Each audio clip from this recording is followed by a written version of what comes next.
Oh. Uy, si Justin, nag-message ba no? Nag-comment. Ayan talaga.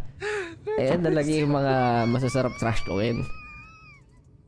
Kaso syempre, alam niyo namang mabait tayo sa mga bunso at bata. Huwag na nating trash talkin maigi ang ganyan. Kailangan dyan inuunawa na lang. Inuunawa, di ba? Tayong mga medyo nakakatanda, uunawain na lang natin yung mga bata.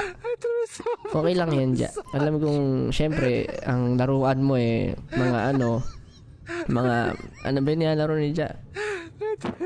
Mga drawing games, tsaka madalas yung mga pinapanood ako parang mga mini clip ba yun? Mga ganun ata nilalaro ni Justin kaya syempre, pasensyahan na natin. Minsan, talaga. Drawing, mini clip, tsaka mga Y8. Ganun syempre laruan ni Ja Alam mo naman.